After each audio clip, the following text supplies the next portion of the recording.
Good YouTubing, everybody. Thanks for stopping by and checking out this review. And we'd like to thank our viewers and our subscribers, because without you, we're not us. So let's take a look at McFarlane Toys DC Multiverse Superman Classic Animation 1940. This is available at places like Earth Entertainment, Big Bag Toy Store, and your local big box stores. So check them out. Guys, let me know something in the comments. Will you be picking up this action figure or not? Let us know. But right now, let's roll them off the stand and let's get started. Okay, for the packaging, this is nothing new to us at all. We've seen this many times, and if you haven't, this is McFarlane Toys DC Multiverse packaging. This is the traditional way they do it.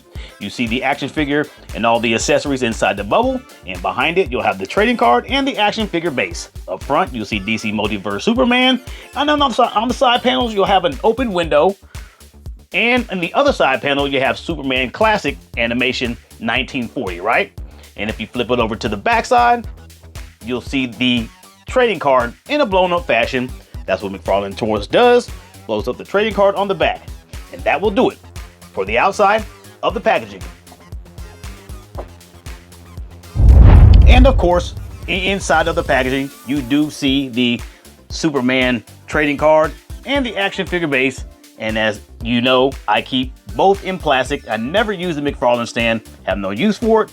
But you do see the Superman trading card in the plastic. Keep it there in mint condition. If I want to read the bio on the back, I just search it up online, and there you have it.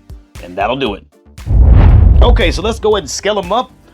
We'll start with Tempest here. We got Darkseid in the back, of course, always. There he is, little guy, little skinny guy. And we'll also throw in Superman from the collectible Darkseid. I have a reason for that. We'll talk about that in a minute. And we'll go ahead and throw in Superman, the classic animation from 1940. There he is.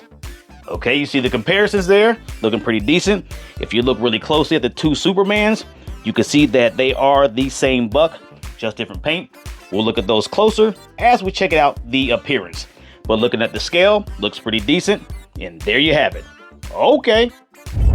Okay, so let's take a look at the accessories. There are none. So let's look at what they've given us. They've given us a pair of hands, right? You see that there? You see the figure inside the bubble? You see the extra pair of hands. That's all we got. It would be nice to have something else, but this is it. So let's take a look at the pair of hands that are in the punch hands. So that's on the figure now. So we'll go ahead and pick them up and check out the punch hands, right? We'll just look at one. Don't need to see both. Okay, there you have it. Very basic. You see that you have minor detail. You have nails there, knuckles. So you have some veins on the hands as well. Top, there you go. Nothing really fancy, but it will do. The palm looks pretty good as well. It's not bad. Not bad mold, okay? There you have it for the punch hands. Okay, so let's take a look at the hands that are open, right? Relaxed, okay? Just showing you one. No need to show you both. You see them there in the picture.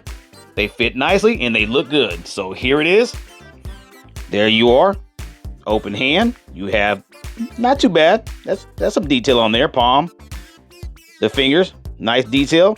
Also on top, you have detail as well. So that's not bad. And the cuts are really smooth, as you see. There's nothing fraying. So that looks really good. And it feels good in hand. Feels really solid. So that's nice on that part. Looking decent. Okay. All right. And that will do it for the accessories. Okay, so let's check out the appearance. I'm gonna go ahead and throw that picture up right here. There we go. Oh, there we go. There it is. Good. Okay, so the picture's up. You see him there. I'm going to show you the Superman from the Darkseid collectible, the collectible Darkseid, and show you how similar they are in this buck. Okay, here we go. You got him, and there it is, right? You see the similarities? That has got to be the same buck being used, right? That being said, look at the chest, look at the cuts, the abs, look at the belt, diaper, even the same wrinkled thighs, the hands, and also where the cape and the neck meet, the same, just different sculpts on the face. And if you look at the boots, quite the same, just different paint, right? Capes are both wired and the same color. So this is the same buck being used for this guy. This is the older one. So that being said, you see that if they're going to use the same buck, why not add additional accessories to it? If you're going to save time and money on using, the same buck that's already created, why not add an extra head sculpt? Because if you look on the picture there, you see him over there flying, he has his eyes squinting. Doesn't have it in the comics. You have an extra head sculpt if you're going to do this, or something in that nature, or an extra pair of hands, something besides an extra pair of hands.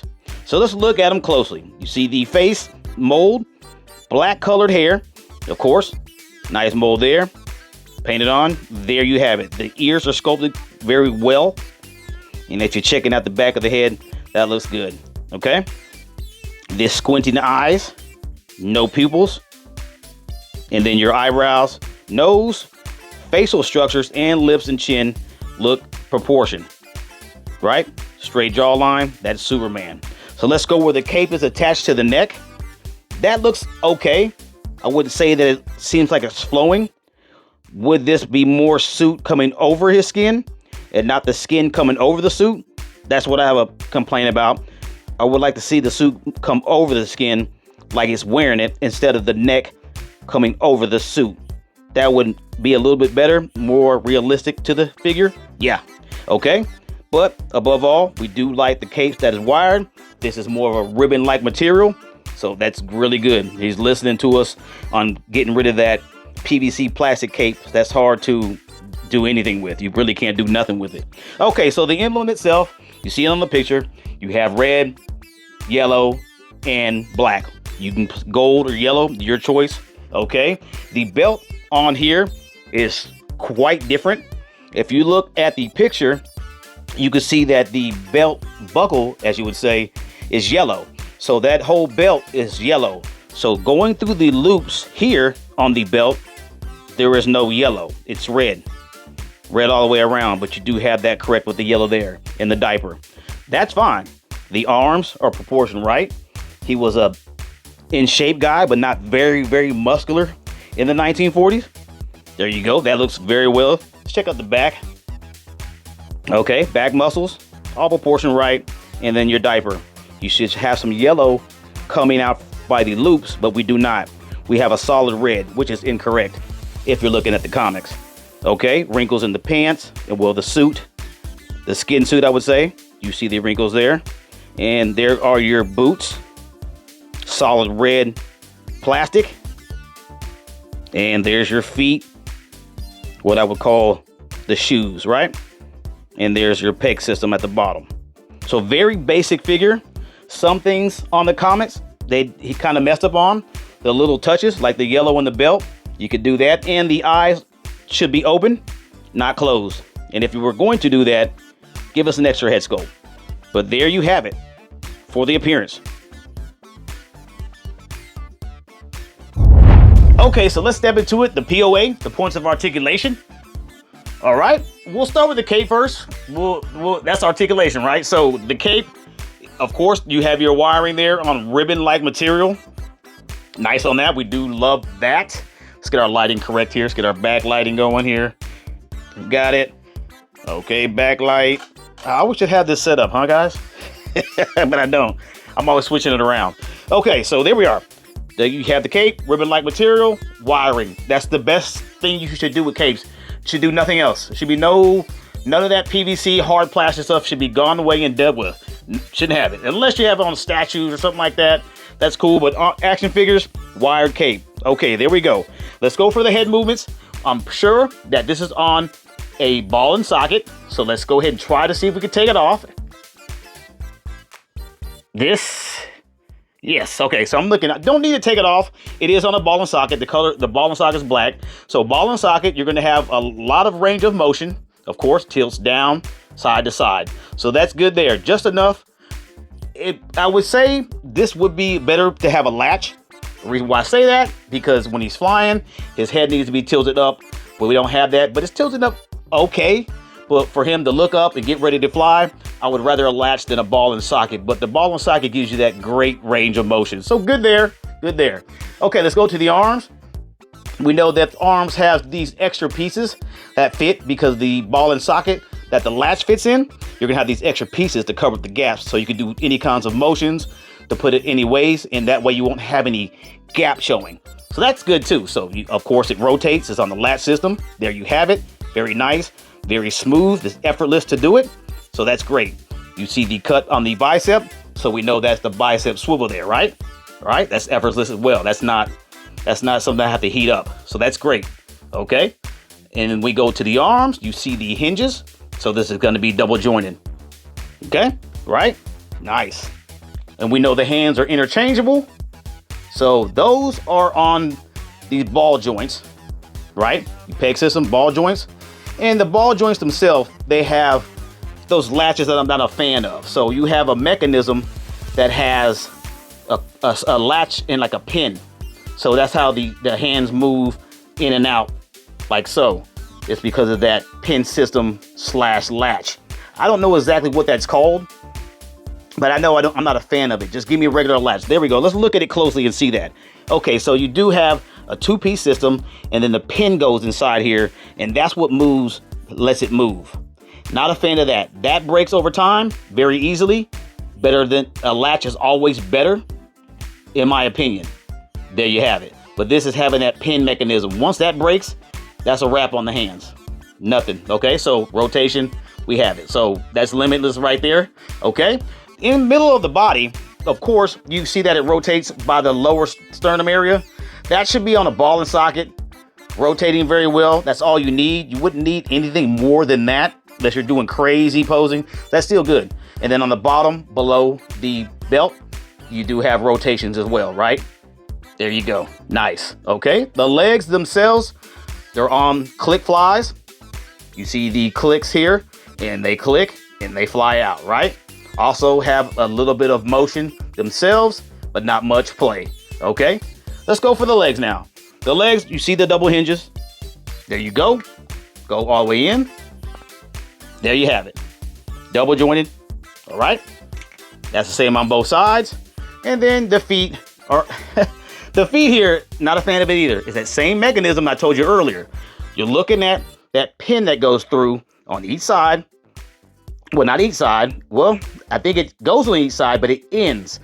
You can't see the other mechanism, but there's that split, and that's how you have your feet rotating. And that's what I'm not a fan of. Whoever came up with this, it's all right, but it's not durable. This will crack and break, and once it's cracked and broken, that's a wrap. This is finished. Just give me a regular latch, and we'll be fine with that. And of course, it's on that rocker. And then you do have the pivot in the toe, right? Pivot in the toe. Okay, so the articulation, very basic, nice, good enough, I think.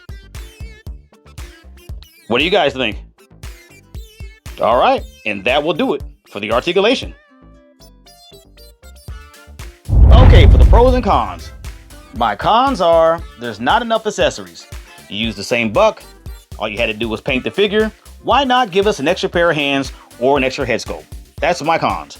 My pros is that the figure looks great. It's really proportioned. The cape being wired is always great. You do have the paint scheme. It looks good. Some variations, it's missing. And the hands themselves, they look really good. The punch hands, they're made very well. And the open hand, the relaxed hand, not bad job on that. So the figure itself for me would get a 3 out of 5 stars. Guys, let me know what your stars are. And you guessed it, you could get it at BigBadToyStore.com. Just check out BigBadToyStore.com. So what are you waiting for? Check them out. And this brings us to the end of our video. If you found the video informational or you just simply enjoyed watching, please hit the like, comment, share, and subscribe button. And as always, this has been another toy review. Thanks for watching. See you in the next one.